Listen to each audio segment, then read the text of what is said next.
Assalamualaikum warahmatullahi wabarakatuh. Perkenalkan, nama saya Fajar Fadlur Rahman Sidik, NIM 1907314.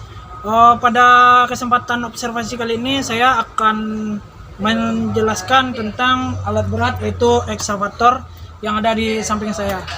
Yang pertama saya akan mengidentifikasi komponennya, yaitu yang pertama di sini ada bucket. Bucket ini berfungsi untuk memindahkan material pada saat melakukan pekerjaan, memindahkan material dari satu tempat ke tempat lainnya. Kemudian di sini ada kuku bucket. Kuku bucket ini berfungsi untuk membantu bucket pada saat melakukan pekerjaan atau menggaruk tanah. Kemudian lanjut, di sini ada link I dan kemudian di bawahnya ini ada link H. Kemudian terus bagian atas di sini ada silinder bucket. Silinder bucket ini berfungsi untuk menggerakkan bucket. Kemudian di sebelah silinder bucket ini juga ada yang namanya lengan arm. Lengan arm ini digerakkan oleh silinder arm yang berada di atas sana. Kemudian yang besar itu yang ada tulisan itu namanya adalah boom. Boom itu ditopang dan digerakkan oleh yang namanya silinder boom. Itu yang ini, silinder boom. Terdapat dua buah silinder boom pada ekskavator ini. Baik, lanjut kita ke bagian undercarriage. Di sini ada namanya final drive. Final drive ini dan di belakangnya terdapat itu sprocket. Final drive ini digerakkan oleh yang namanya final motor. Kemudian di sini ada yang namanya track shoe. Track shoe dan ini namanya adalah track link. Kemudian lanjut ke bagian bawah sini. Ini adalah namanya track roller. Dan ini namanya adalah carrier roller. Kemudian yang besar ini namanya itu track frame. Pada bagian dalam track frame ini terdapat dua buah komponen, yaitu track recoil dan spring adjuster. Dan lanjut ke bagian depan ini, itu namanya adalah idler.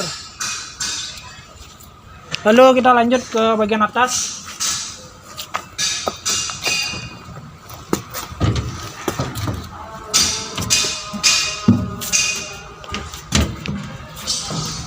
Baik, pada bagian atas ini terdapat beberapa komponen, yaitu besar ini namanya adalah motor swing. Kalau di bagian dalam itu adalah namanya swing device. Kemudian yang ini adalah control valve. Dan yang di depan situ namanya adalah center joint. Kemudian yang ini namanya adalah manifold valve. Dan kita lanjut ke bagian sini. Ini adalah bagian untuk engine dari ekskavator sendiri. Dan yang di belakang ini adalah bagian untuk counterweight atau bagian untuk pemberatnya. Dan kita lanjut ke bagian kabin operator. Dan di sini saya akan menjelaskan bagian nama-nama komponennya dari tuas-tuas ini. Yang pertama di sini adalah operator seat atau tempat duduk untuk operator.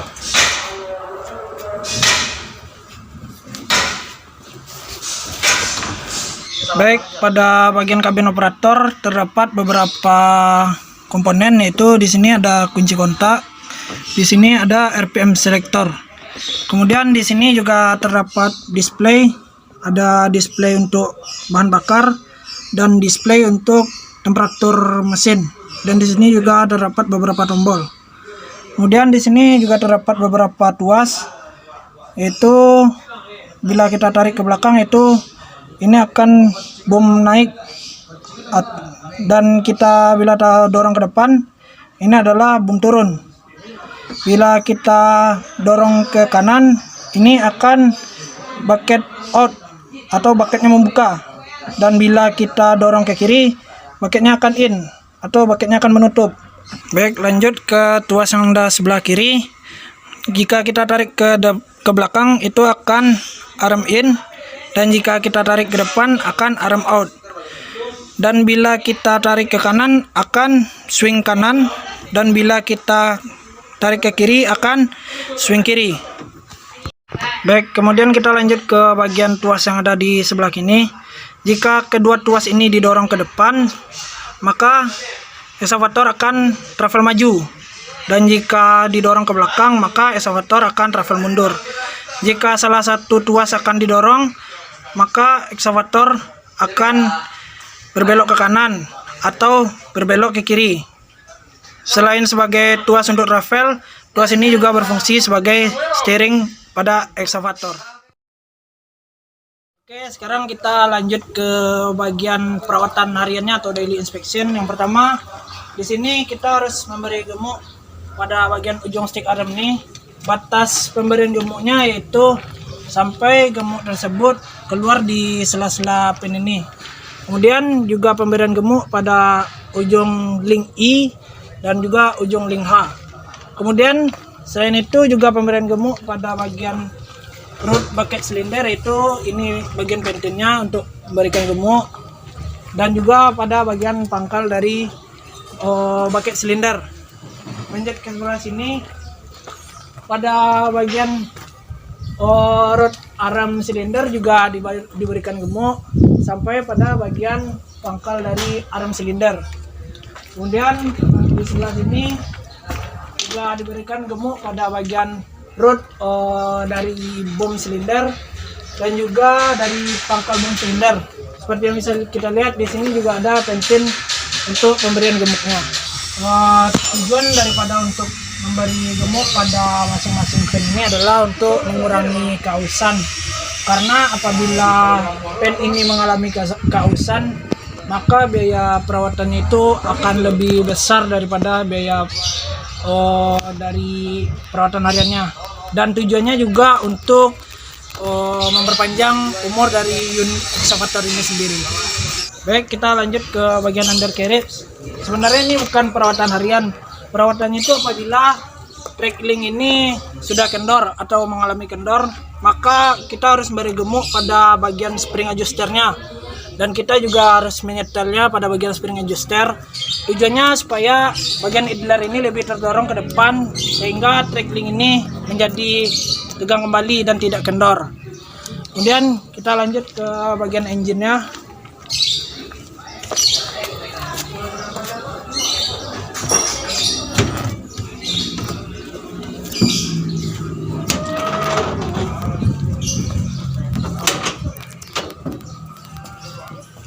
Baik, pada bagian engine yang harus kita periksa itu yang pertama adalah ketersediaan oli mesin.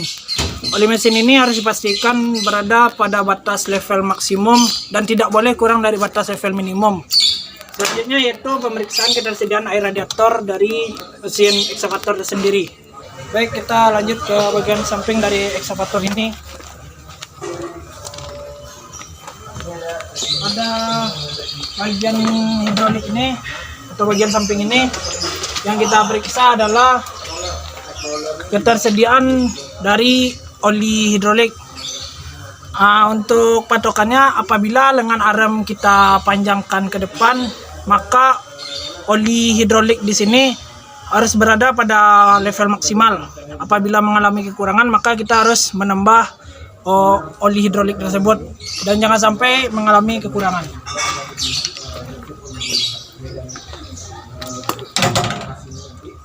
Lanjut ke bagian sebelahnya lagi. Baik, di bagian sebelah sini yang harus kita periksa adalah pertama, sambungan dari baterai, terminal baterainya pastikan kencang dan tidak longgar. Kemudian kondisi dari filter udaranya juga harus kita perhatikan agar selalu dalam kondisi bersih.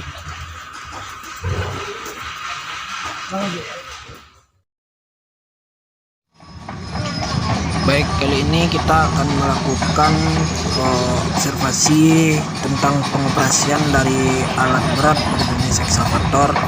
Kita melakukan observasinya di tempat yang berbeda dari tempat untuk mengidentifikasi komponen tadi, dan alat beratnya di sini yaitu eksavator dengan jenis Komatsu PC200.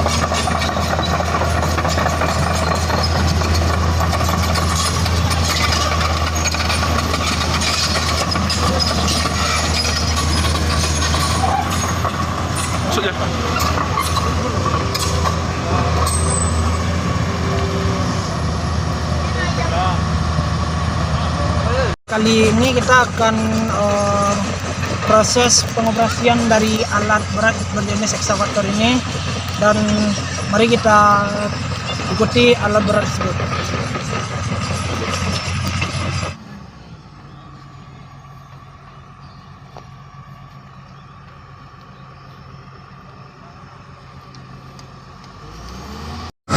Baik, kali ini adalah proses pengoperasian dari alat berat jenis ekskavator seperti yang ada di belakang saya ini.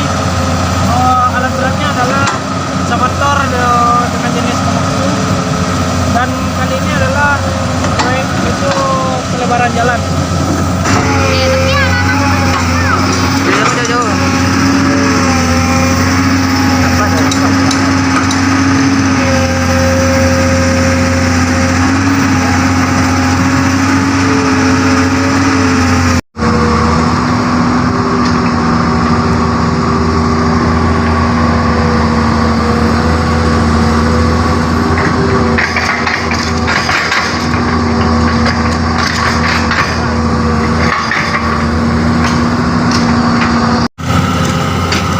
Baik, ini adalah proses pengoperasian dari ekskavator dengan jenis Komatsu PC 200.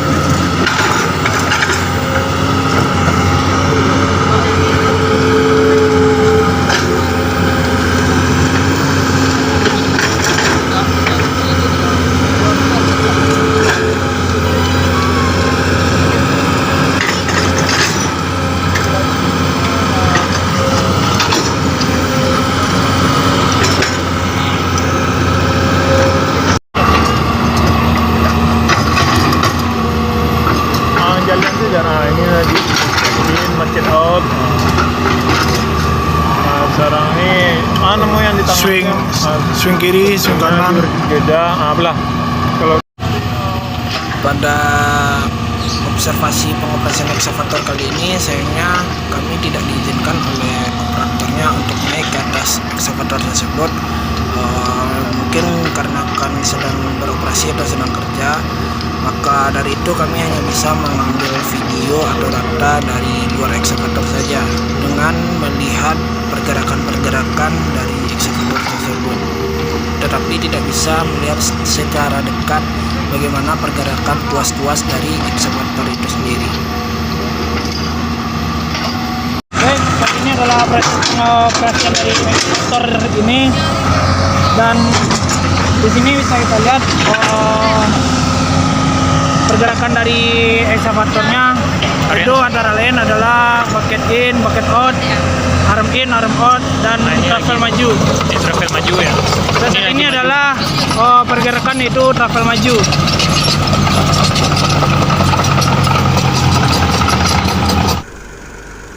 Di sini sebagai tambahan, saya juga menambahkan pengoperasian pada alat berat berjenis forklift. Pada video ini bisa kita perhatikan bahwa pada forklift itu yang berbelok adalah roda bagian belakangnya. Dan di sini juga kita bisa perhatikan beberapa pergerakan-pergerakan dari forklift itu sendiri.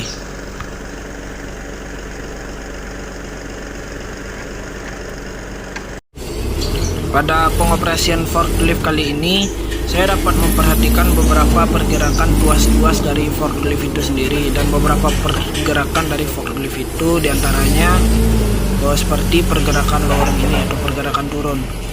Dan pada pengoperasian forklift kali ini, saya juga dapat memperhatikan pergerakan forklift, yaitu lifting atau pergerakan naik. Mungkin sekian saja untuk observasi saya kali ini. Mungkin hanya itu yang dapat saya sampaikan, dan masih banyak kekurangan tentang penjelasan saya yang mungkin masih belum lengkap. Saya akhiri observasi kali ini. Assalamualaikum warahmatullahi wabarakatuh.